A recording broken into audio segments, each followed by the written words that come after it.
The year was 2347 and humanity had finally received an invitation that no one expected would ever come. After 200 years of slow expansion into the stars and careful dealings with alien traders and explorers, Earth's government got a message from the Galactic Council. They wanted humans to come and speak before the assembly.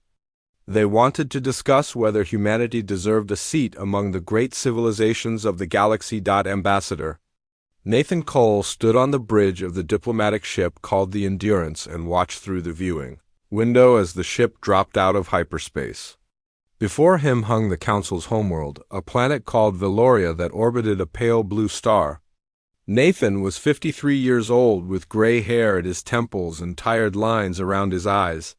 He had spent 30 years as a diplomat and had negotiated treaties with 7 different alien species. But nothing in his career had prepared him for this moment. Standing beside him was his aide, a woman named Diane Perry. She was 34 years old and had served in the diplomatic corps for 12 years. She was smart and quick and had a memory that could recall every detail of every conversation she had ever heard. Nathan trusted her completely. "The council chamber is located inside that asteroid," Diane said, pointing to a massive rock that hung in orbit around the planet. "It is almost 3 kilometers across on the inside. They carved it out over 10,000 years ago." Nathan nodded slowly. He had studied everything available about the Galactic Council. It was a governing body made up of over 400 different alien species. The Council had existed for nearly 12,000 years, longer than human civilization had existed on Earth. They had rules and traditions that were ancient when humans were still living in caves. The Endurance approached the asteroid and docked at one of the many ports that lined its surface. Nathan straightened his diplomatic jacket and looked at Diane. "Whatever happens in there," he said, "remember that we represent every human being who has ever lived and every human being who will ever be born. Our ancestors crawled out of the mud and looked up at the stars and wondered what was out there. Today we find out if we have earned the right to join them." Diane nodded but said nothing. There was nothing to say. The walk from the docking port to the council chamber took nearly 20 minutes. The corridors were vast and built for species much larger than humans. The walls were covered with carvings that depicted the history of the council, showing wars and treaties and great moments that humans had never witnessed. Nathan felt very small walking through those halls. When they finally reached the council chamber, Nathan stopped and stared. The chamber was enormous beyond anything he had imagined. It stretched upward for what seemed like forever, with platforms and seats arranged in massive rings that rose toward a ceiling lost in shadow. Light came from glowing panels set into the walls and from the bodies of some of the alien delegates themselves. There were hundreds of them. Some were tall insectoid creatures with multiple limbs and compound eyes. Some were short and covered in thick fur. Some floated in specialized chambers filled with gases that would kill a human in seconds. Some were made of crystal, and some appeared to be made of living light. Nathan had seen aliens before, but never so many gathered in one place. At the center of the chamber, on a raised platform that towered above all the others, sat the Velorians. They were the founders of the Council, an ancient species that had been traveling between stars when humans were still learning to use fire. They had bodies like giant insects, with 4 arms and 2 legs and heads that were covered with dozens of small eyes. The eldest of them, a being called High Chancellor Zyrith, was said to be over 2,000 years old. Nathan and Diane walked to the lowest level of the chamber, where a small platform had been prepared for them. Compared to the massive structures around them, it looked like a child's toy. Nathan stepped onto it and faced the assembled delegates. High Chancellor Zyrith rose from his seat, his ancient body moving slowly but with obvious strength. When he spoke, his voice was carried through translation devices that converted into sounds Nathan could understand. "We have summoned the representatives of the species known as humanity," Zyrith announced. "They have asked for full membership in the Galactic Council. This is a status that requires the approval of all the founding races. The human may speak." Nathan opened his mouth to begin his prepared speech, but before he could say a word, a sound rippled through the chamber. It took him a moment to realize what it was. Laughter. Dozens of alien species were laughing at him. From a platform to his left, a reptilian creature rose. Nathan recognized the species as Kathrani, traitors known throughout the galaxy for their brutal honesty and complete lack of diplomatic courtesy. The creature's name was Ambassador Sithrak, and his forked tongue flicked between his sharp teeth as he spoke. "Membership," Sithrak hissed. "The infant species speaks of membership as though it were something they deserved. Tell me, human, do you even understand what you are asking for?" Nathan kept his face calm even though anger burned in his chest. "I understand perfectly, Ambassador. We are asking for a voice in the decisions that affect all civilized species in this galaxy." More laughter echoed through the chamber. Sithrak's tongue flicked again, a gesture Nathan knew indicated amusement. "Civilized," Sithrak repeated. "The humans call themselves civilized." This from a species that was still burning each other alive over religious disagreements less than 1,000 years ago. This from a species that developed weapons capable of destroying their own world before they could even leave it. Civilized. Nathan felt Diane tense beside him, but he placed a subtle hand on her arm to keep her calm. He had expected hostility. He had not expected it to come so quickly or so openly. High Chancellor Zareth raised one of his 4 arms, and the chamber fell silent. "The human will be permitted to speak according to council protocols. This courtesy is required regardless of the outcome." Those last 3 words hung in the air like a death sentence. Regardless of the outcome. The council had already decided. They were not here to consider humanity's application. They were here to reject it publicly. To put the young species in its place and remind them that they were nothing compared to civilizations that had ruled the stars for millennia. Nathan looked up at the assembled delegates. At hundreds of alien faces that regarded him with contempt or amusement or simple indifference. He thought about the billions of humans back on Earth and in the colonies waiting to hear what the council would decide. He thought about the children who grew up dreaming of the stars and the explorers who had given their lives pushing the boundaries of human knowledge, and he made a decision. He would not beg. He would not plead. He would not apologize for what humanity was or what it had done. If the council wanted to reject them, let them do it. But they would hear the truth first. "High Chancellor," Nathan said, his voice steady and clear, "I thank you for this opportunity. I have prepared remarks about humanity's achievements and our hopes for cooperation with the Council. But I think perhaps the assembled delegates have questions they would like to ask first. I am at your disposal." Zareth's many eyes studied him for a long moment. "Very well. The Council may address questions to the human representative. We will proceed in order of seniority, beginning with the founding races." And so it began. One by one, the alien delegates rose to speak. And Nathan Cole stood alone on his tiny platform and faced judgment from the stars. The questioning began slowly, like a predator circling its prey before the attack. The first few delegates asked simple things about human biology and culture and government. Nathan answered each question carefully and completely. Knowing that the real assault was still coming. It came from the Mindori. The Mindori were a species of telepaths.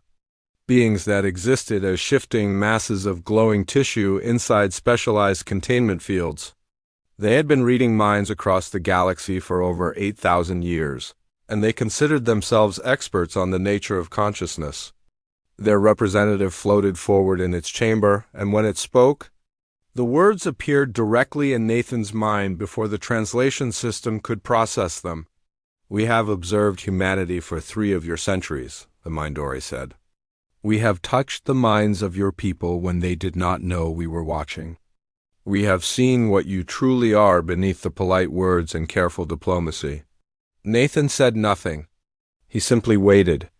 "You are a violent species," the Mindori continued. "Your thoughts are filled with conflict and aggression. Even your peaceful members carry the capacity for violence within them, like a weapon always loaded and ready to fire. Your history is written in blood and ash, and your future promises more of the same." A murmur of agreement passed through the chamber. Nathan noticed that several delegates were nodding, their alien bodies making gestures of approval.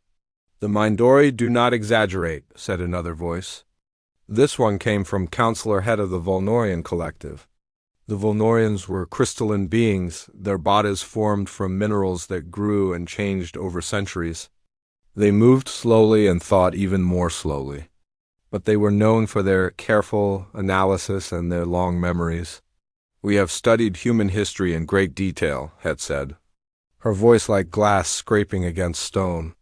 "Before your species achieved its first successful journey between stars, you had already developed weapons capable of destroying your entire planet. You had built enough nuclear devices to render your homeworld uninhabitable several times over. What rational species creates the means of its own extinction before it can even escape its birth world?" Nathan felt the weight of those words. They were true. Every single word was true. Humanity had come terrifyingly close to destroying itself more than once. But he held his tongue and waited for more. The questions kept coming. A delegate from a species called the Torvanians asked about human wars over resources. A representative of the Crystalline Accord asked about human pollution and environmental destruction. Each question was really an accusation, and each accusation was backed by evidence that the Council had been gathering for centuries. Then Grand Admiral Corax of the Therian Empire rose to speak, and the chamber fell silent. The Therians were warriors. Their bodies were covered in thick natural armor that had evolved on a world with gravity twice as strong as Earth. They stood nearly 3 meters tall and weighed as much as small vehicles. Their empire had been built through conquest, though they had not expanded their borders in over 1,000 years. They were feared and respected throughout the galaxy, and when Corax spoke, everyone listened. "I have studied humanity with great interest," Corax said, his voice like thunder rolling across mountains. "When we first learned of your species, we believed we had found kindred spirits. A warrior race, we thought. A species that understood the value of strength and the necessity of conflict." He paused, and Nathan could feel the disappointment in his tone. "We were wrong. We sent observers to witness your conflicts, expecting to find honorable combat. We expected structured warfare with clear objectives and proportional responses. We expected discipline and purpose." Corax's armored face twisted into something that might have been discussed. "Humans wage war upon each other without reason and without end. You fight over invisible lines drawn on maps. You fight over differences in the color of your skin. You fight over interpretations of ancient texts that most of you have never even read. You kill your own children in conflicts that serve no strategic purpose. You are not warriors. You are mad animals, tearing at each other in the darkness." The chamber erupted in sounds of agreement. Dozens of species voiced their support for Corax's words. Nathan stood perfectly still on his small platform, and let the noise wash over him without responding. Diane leaned close to him. "Sir, you need to say something. They are destroying us in here, and you are just standing there." Nathan did not turn to look at her. His eyes remained fixed on the assembled delegates. "They have not asked me anything yet. They are making statements. When they ask me a question, I will answer it." High Chancellor Zirith raised his arms for silence, and slowly the chamber quieted. "The concerns raised by the council members are significant," Zirith said. "Humanity's record of internal conflict is troubling. However, in the interest of fairness, we will hear from the Cerulean Collective, who sponsored humanity's application for membership."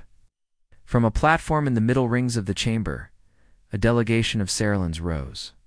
They were humanoid in appearance, with silver skin and 3 eyes arranged in a triangle on their faces. They had been spacefaring for over 6,000 years and were known throughout the galaxy for their wisdom and their long perspective on history. Ambassador Lyria stepped forward. She was young for a Cerulean, only 400 years old. But she spoke with the confidence of someone who had witnessed the rise and fall of civilizations. "The Council speaks of humanity's violence as though it were unique," Lyria said. "But we forget our own histories. The Therian Empire was built upon the bones of 17 conquered worlds. The Valorians themselves engaged in a 1,000-year war of unification that left scars upon their homeworld, still visible from orbit today. The Kathrani once practiced ritual combat that killed millions of their own people every generation. Ambassador Sithrak hissed in anger. Those practices ended thousands of years ago. We evolved beyond such primitive behavior. And humanity has existed as a spacefaring species for barely 2 centuries, Lyria responded calmly. We judge them for crimes that every species in this chamber has committed in their own past. We condemn them for violence while sitting in a chamber built by species who once drowned entire worlds in blood. The debate grew heated. Delegates shouted at each other across the vast chamber. Some supported Lyria's arguments while others dismissed them as naive sympathy for an inferior species. Through it all, Nathan Cole remained silent. When the session finally recessed after 6 hours of argument, Nathan had spoken barely 100 words. Diane walked beside him as they returned to their quarters on the Endurance, and she could not hide her frustration. They are going to vote against us, she said as soon as they were alone. Every major species has spoken against our application. The Sarillans cannot overcome that much opposition. We need to defend ourselves. Nathan removed his diplomatic jacket and sat on the edge of his bed. He looked tired but not defeated. They have not asked the right question yet, he said. Diane stared at him. What question? They have accused us of every crime in human history. What more is there to ask? Nathan smiled, though there was no humor in it. They want to know what makes humanity different. They think they already know the answer. They think we are violent and chaotic and irrational, and they are waiting for me to deny it. They are waiting for me to offer excuses and make promises about how we will change, and you are not going to do that. No, Nathan said, because excuses and promises are not what makes us different. Diane sat down across from him. Then what does... Nathan was quiet for a long moment. When he spoke again, his voice was barely above a whisper. Tomorrow, they will render their verdict. Before they do, they will give me one last chance to speak, and then I will show them exactly what humanity is capable of. Not with apologies or explanations, but with the truth. The whole truth about what it means to be human. He looked up at her, and there was something in his eyes that Diane had never seen before. It was not hope exactly. It was something harder and more determined than hope. Get some rest, Nathan said.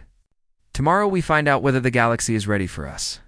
And if they are not ready, then we will make them ready. That is what humans do. Diane wanted to ask more questions, but something in Nathan's tone told her that the conversation was over. She left him alone with his thoughts and went to her own quarters, where she lay awake for hours, wondering what tomorrow would bring in his cabin. Nathan Cole stared at the stars through his small window and prepared for the most important speech of his life. The final session began with the weight of inevitability hanging over the chamber. Nathan Cole could feel it the moment he stepped onto his small platform. The alien delegates had already made their decision. He could see it in the way they looked at him, or rather in the way they did not look at him at all. To them, humanity was already dismissed. This session was merely a formality. Diane Perry stood beside him, her face pale but determined. She had not slept well. Neither had Nathan, but there was a calmness in his eyes that she did not understand. He looked like a man who had made peace with whatever was coming. High Chancellor Zyrith rose from his elevated seat at the center of the chamber. His ancient body moved with slow dignity, and when he spoke, every being in the vast room fell silent. Council has deliberated on the matter of humanity's application for full membership, Zyrith announced. We have heard testimony from numerous species regarding humanity's history, nature, and potential. Before we render our final verdict, Council protocols require that we offer the applicant one last opportunity to address the Assembly. Zyroth's many eyes turned toward Nathan. Human Ambassador, you may speak. Nathan did not move immediately. He stood very still on his platform and let his gaze travel slowly across the chamber. He looked at the Valerians on their high seats. He looked at the Therians in their heavy armor. He looked at the Kathrani with their forked tongues and the Mindori in their glowing chambers. He looked at hundreds of alien faces that had judged humanity and found it wanting. Then he straightened his shoulders and stepped forward. High Chancellor. Nathan began, his voice clear and steady. Esteemed members of the Council, I've listened carefully to every concern raised during these proceedings. I have heard humanity described as violent. I have heard us called chaotic and irrational and dangerous. I have heard our history examined, and our nature analyzed by species who have watched us from far away for many generations. It paused and took a breath, and I will not dispute a single word of it. A murmur of surprise rippled through the chamber. This was not what anyone had expected. Applicant species always defended themselves. They always made excuses and promises. They always begged for another chance. Nathan continued, as if he had not noticed the reaction. Humanity is violent. We have waged countless wars against ourselves. We have developed weapons capable of destroying everything we have ever built. And yes, we have used them. We have committed terrible acts that I will not try to excuse or explain away. Every accusation made in this chamber is true. Diane stared at him in horror. What was he doing? This was supposed to be their last chance to save humanity's application. And he was agreeing with everything the council had said against them. But Nathan was not finished. However, he said, his voice gaining strength, I have also heard something else during these proceedings. I have heard the council speak of humanity's qualities as though they were diseases to be cured. As though we were a broken machine that needed to be fixed before we could be allowed into proper society. He turned to face Grand Admiral Corax directly. The massive Therian sat motionless in his armored shell, watching with eyes that revealed nothing. The Therian Empire asks why humanity creates weapons capable of destroying ourselves. The answer is simple. We do it because we can. Because every challenge we have ever faced, we have overcome by pushing beyond what anyone thought was possible. We split the atom not because we wanted to destroy ourselves, because we refused to accept that the power of nature was beyond our reach. Yes, we built bombs. But we also built power plants that light our cities and medical tools that save millions of lives and engines that carry us between the stars. Corax did not respond. But Nathan saw something shift in his posture. He was listening now. Really listening, Nathan turned to address the Mindori next. The Mindori call us prone to self-destruction. They have touched our minds and seen the violence within us. But here we stand. We have survived ice ages that covered our world in frozen death. We have survived plagues that killed half our population.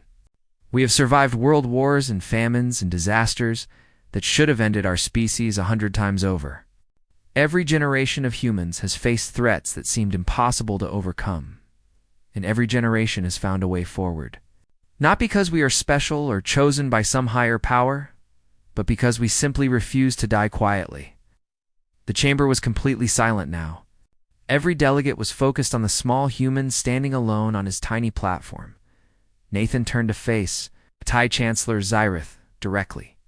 You have existed for 12,000 years as a council.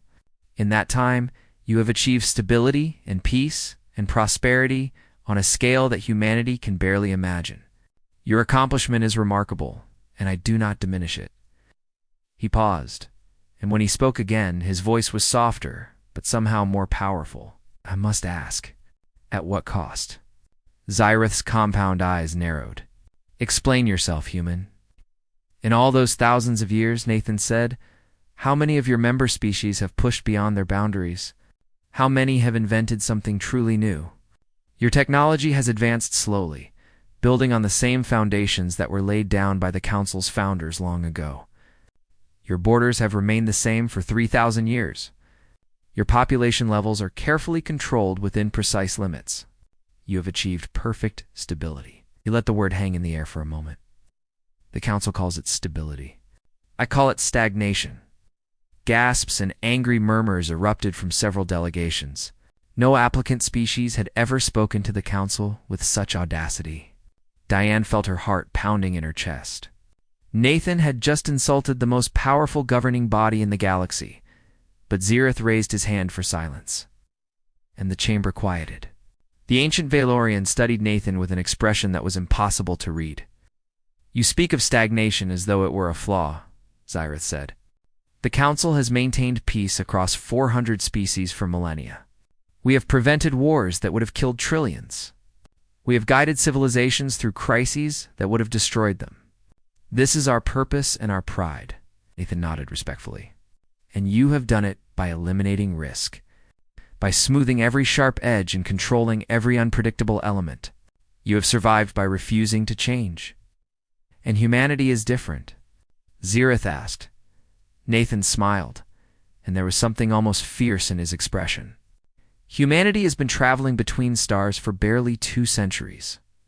In that time, we have figured out technologies that took your species thousands of years to develop. We have built colonies on worlds that your scientists said could never support life. We have created crops that grow in poison soil and machines that think for themselves and medicines that cure diseases your doctors have never even seen. He stepped closer to the edge of his platform, his voice rising to fill the enormous chamber. And we have done all of this while still fighting among ourselves. While still struggling with the same problems that have troubled us since our ancestors first stood upright on the plains of Africa. You see chaos where we see possibility. You see violence where we see the will to survive against any odds. You see irrationality where we see creativity that refuses to be limited by fear of failure. Dead. Nathan spread his arms wide, as if embracing the entire assembly. The council looks at humanity and sees a threat. But perhaps the real question is not whether humanity is ready for the council. Perhaps the real question is whether the council is ready for humanity. The chamber exploded into noise. Delegates shouted in dozens of languages. Some were angry and some were shocked, and some seemed almost impressed, despite themselves. Through it all, Nathan Cole stood calm and still on his platform, waiting for what would come next. He had thrown the dice. Now he would see where they landed. The chaos in the chamber continued for several minutes before High Chancellor Xerath could restore order. Delegates were arguing with each other in languages that the translation system struggled to process. Some were demanding that Nathan be removed from the chamber immediately. Others were calling for silence so they could hear more. Finally, Xerath slammed his 4 fists against his platform, creating a sound like thunder that echoed through the vast space. The chamber fell quiet, though the tension remained thick enough to cut with a blade. The human has made bold claims, Xerath said, his translated voice carrying an edge of cold anger. But words are easy. Words cost nothing. The council has heard countless species make grand speeches about their potential. Most of those species have faded into nothing or destroyed themselves within a few generations of joining our assembly. Then let me speak of deeds instead of words. He turned to Diane and gave her a small signal. She activated a device at her belt, and suddenly a holographic display appeared in the center of the chamber. It showed a star map of a region that several delegates recognized immediately. It was a distant corner of the galaxy, far from the main trade routes and council territories. 37 years ago, Nathan said, a human colony ship carrying 12,000 people suffered a terrible accident. Their navigation systems failed while they were traveling through hyperspace. They emerged in an uncharted star system with their engines damaged beyond any hope of repair. They had no way to call for help. Their supplies would last perhaps 3 years if they were careful. The map zoomed in to show a single planet orbiting a dim red star. The planet looked harsh and unwelcoming. A ball of brown and gray rock with swirling clouds of toxic gas. The planet they found themselves near was listed in Valorian survey records as a Category 7 death world. The atmosphere was poisonous to human lungs. The temperature swung from freezing cold to burning heat, depending on the time of day. The soil contained chemicals that would kill any Earth plant within hours of being planted. By every measurement your science could provide, those colonists were already dead. They simply had not stopped breathing yet. Counselor Head of the Volnorian Collective leaned forward, her crystalline body catching the light from the holographic display. The Perdition Incident. We have heard rumors of this event. When our rescue ships finally reached them 18 years later, Nathan continued, we expected to find bodies. We thought that perhaps a handful of survivors might still be alive, hiding in sealed shelters and waiting for death. We've prepared ourselves to recover corpses and record the names of the dead. He paused and let the silence stretch. Instead, we found a thriving colony of over 20,000. People. Murmurs of disbelief spread through the chamber. Several delegates made sounds that their species used to express doubt or skepticism. They had changed parts of the planet's surface, using technology they invented themselves. They had modified their own food crops so that the plants could survive in toxic soil. They had built sealed living areas from local materials using methods that no one had ever tried before. They had not only survived on a world that should have killed them, they had grown. They had thrived. They had brought children into existence on a planet that your survey said could never support life. Grand Admiral Korak shifted in his massive seat. This is documented? These claims can be verified. Every record is available for council review, Nathan said, but that colony is not unique. It is simply the most dramatic example of what humanity does when we face impossible situations. He waved his hand and the holographic display changed, showing image after image of human achievements. Colonies built in the hearts of asteroids. Ships that traveled faster than anyone thought possible. Medical breakthroughs that had cured diseases which had plagued humanity for centuries. Each image appeared for only a few seconds before being replaced by another. You ask if humanity is ready for membership in your council, Nathan said. Perhaps the more important question is whether your council is ready for what humanity will bring. Counselor Het rose again, her voice sharp with challenge. You make impressive claims, Ambassador, but impressive claims can hide dangerous realities. What guarantee can you offer that humanity's chaos will not threaten the stability that the Council has maintained for so long? Nathan met her gaze without flinching. None.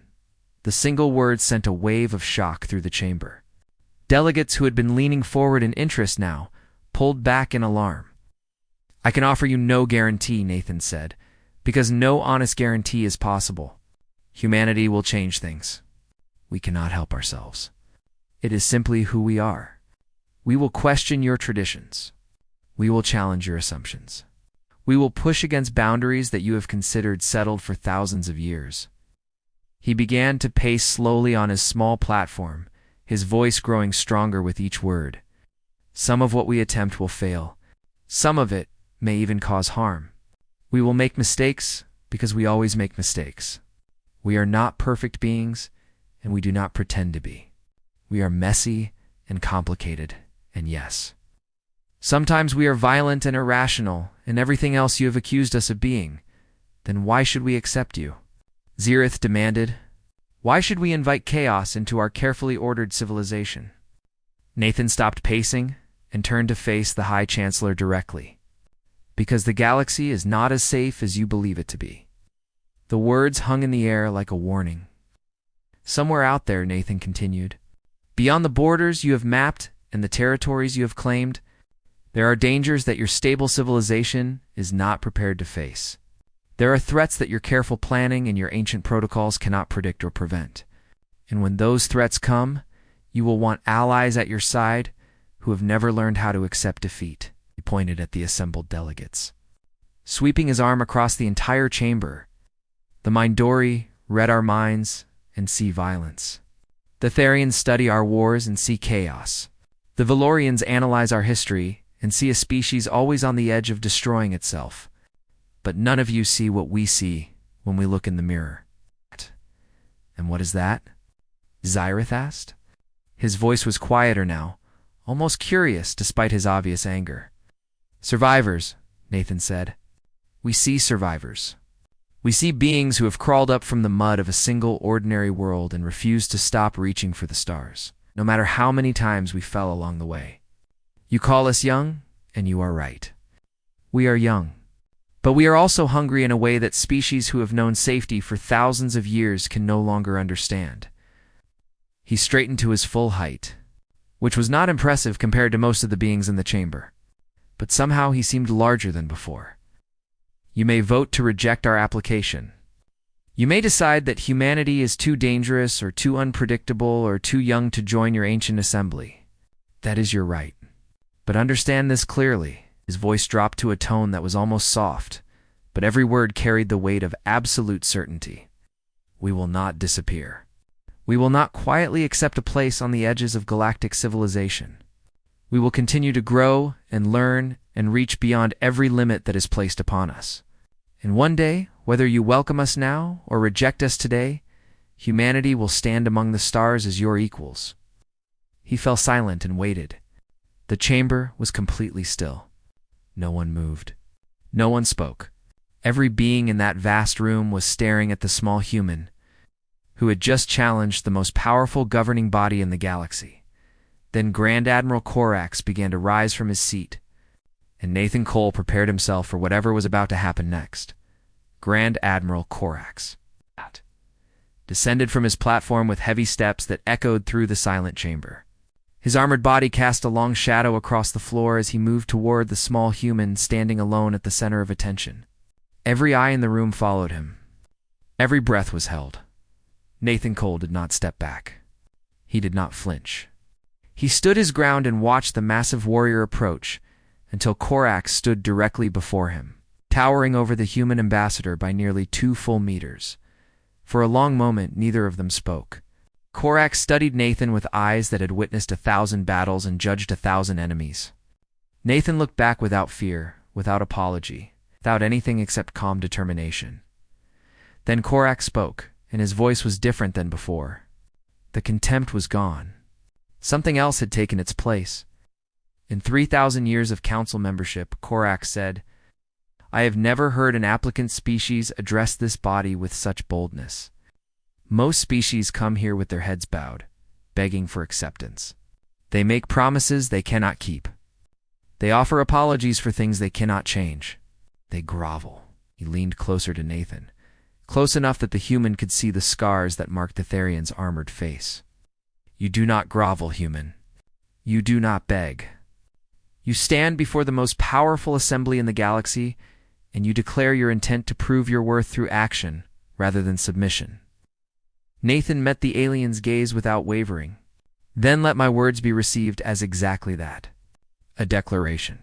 Corax stared at him for another long moment. Then he did something that made Diane Perry gasp out loud. He raised his armored fist and pressed it against his own chest, directly over where his heart would be. It was a Therian gesture that Nathan had studied, but never expected to see directed at a human.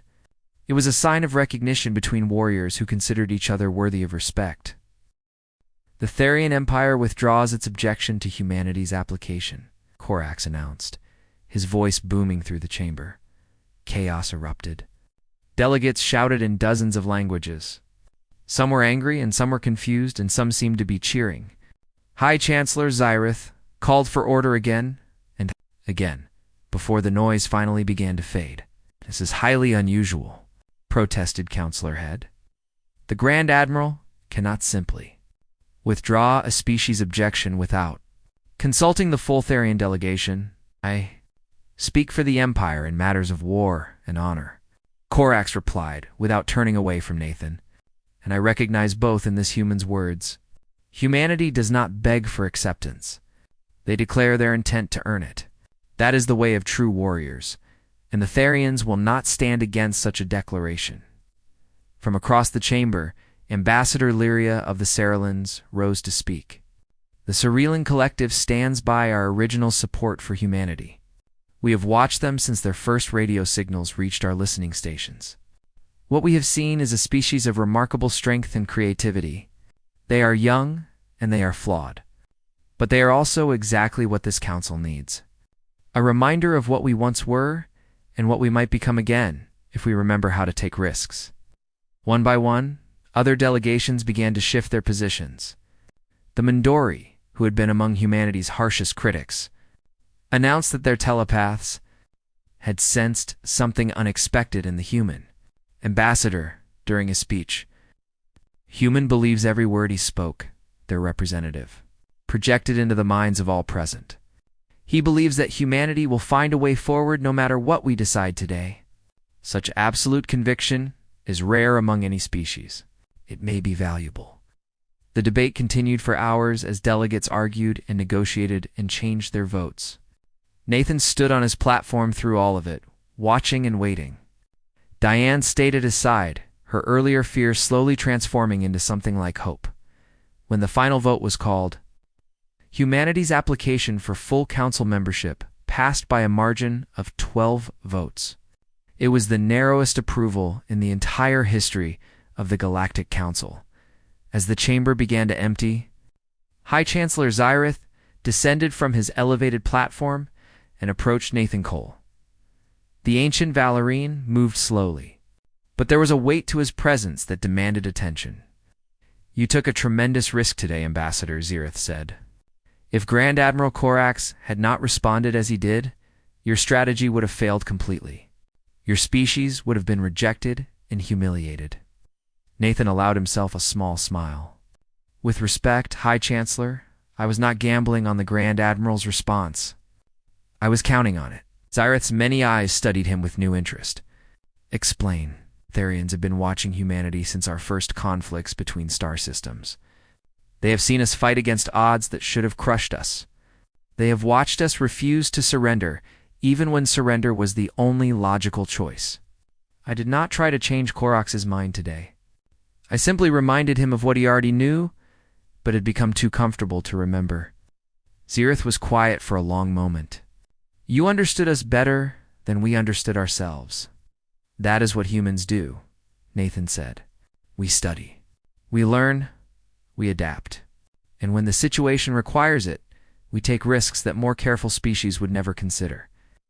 Nathan turned to leave, but Zirith called after him. "Ambassador Cole, the Council has survived for 12,000 years by maintaining order and avoiding unnecessary change. You have just introduced something that cannot be controlled or predicted. I hope you understand how significant that is." Nathan paused at the entrance to the chamber. Diane stood beside him, her eyes bright with unshed tears of relief and joy. "High Chancellor," Nathan said, "with respect, the galaxy was never as stable as you believed. The only difference now is that when the storms come, you will not face them alone." He walked out into the corridor where the rest of the human delegation waited anxiously for news. When he told them that humanity had been accepted, the cheers echoed through the ancient halls of the Council asteroid. For the first time in 12,000 years, a new voice had joined the chorus of galactic civilization. Hours later, Nathan Cole stood alone in the observation deck of the Endurance. The ship had undocked from the asteroid and was preparing for the long journey back to Earth. Through the viewing window, he could see the stars stretching out in every direction. Countless points of light representing worlds and possibilities that humanity could now explore as full members of the galactic community. Diane found him there, 2 glasses in her hands. "You should be celebrating with the others." Nathan accepted the glass, but did not drink. "I was thinking about what happens next. We made a lot of promises in that chamber today. Now we have to keep them. Do you think we can?" Nathan was quiet for a long time, his eyes fixed on the stars that had always called to humanity. The same stars that ancient humans had looked up at and wondered about. The same stars that had driven generation after generation to reach higher and farther than anyone thought possible. "I think," Nathan said slowly, "that every generation of humans has faced challenges that should have destroyed us. And every generation has found a way forward. We are stubborn and difficult and sometimes violent. But we are also creative and determined and completely unwilling to accept that anything is truly impossible." He raised his glass toward the viewing window, toward the galaxy that had just opened its doors to humanity. "The Council thinks they know what they have admitted into their ranks. They have no idea what we will become. But they will learn." He drank, and somewhere in the distance, the stars seemed to shine just a little brighter than before. Humanity had taken its first step into a larger universe, and nothing would ever be the same again.